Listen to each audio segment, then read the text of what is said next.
I want to ask you respectfully, Mr. President, that in your quest for global peace, what if the man leading the nation is also battling a silent storm no one could prove? For years, whispers have followed William Ruto like a shadow at sunset. Rumors of illness, rumors of collapse in the State House, even life-threatening diseases like HIV and AIDS.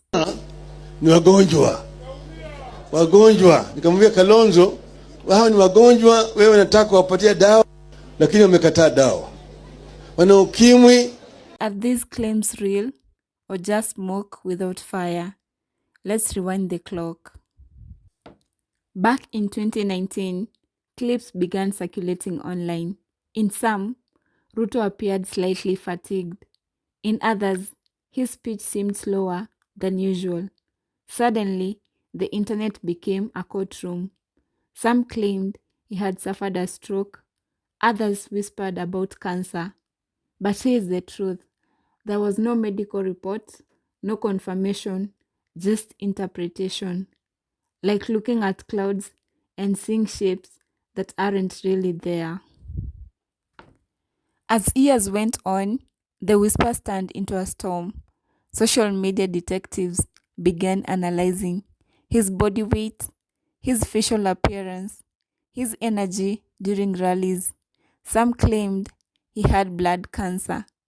Others went further, spreading claims of HIV and AIDS. But again, no hospital records, no doctor statements, no official confirmation. Just a digital wildfire fueled by speculation. In politics, every move is watched and replayed. There were moments where Ruto paused mid-speech, appeared to stammer slightly, or forgot a line during rallies. I want to ask you respectfully, Mr. President. To some netizens, this was proof, but in reality, even the strongest speakers stumble. Even the sharpest minds pause.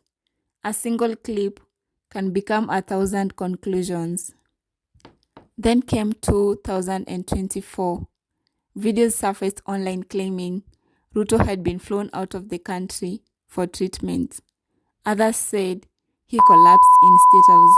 But once again, there was no verified evidence, no hospital confirmations, no official statements, just viral content moving faster than truth. As we all know, politics is not always kind. Ruto's changing appearance, his weight loss, sharper facial features became a talking point. Mr. President, you look well, and people who've been commenting, one of the first questions Ruto to ask you is, ask the president, what's his exercise regimen, or is it diet? Well, I have, I had an original, fit that ran amok the last 1.5 years or 2 years because we went into elections. And, when you have elections. Even leaders like Rigathi Gachagua and other politicians have, at times, made indirect or direct remarks about appearances in political exchanges. How much is enough, William Ruto? Just how much is enough? Unataka pesa ngapi? Lakini uzuri hapa akiwa na hiyo pesa yote halali. So umeona amekonda mpaka masikio imekuja juu.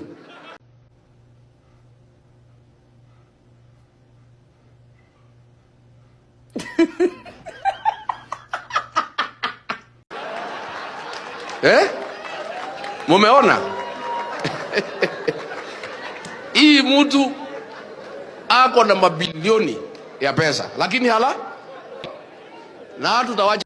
Online critics zoomed in on his face, his ears, his body frame, turning leadership into a spectacle. But how does Ruto respond to all this? Not with medical reports, not with long explanations. Instead, he often pushes forward publicly. Kwanza mimi nauliza wengine waende gym. Kwanza Wacheni kula chakula mingi. Tumbo karibu inapasuka. Kichwa karibu inapasuka.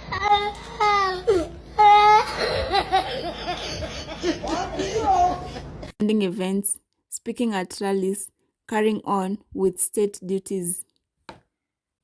However, at several rallies, Ruto delivered messages that many interpreted as indirect responses, talking about leaders who focus on small issues, criticizing those who lack vision, emphasizing discipline and respect in leadership.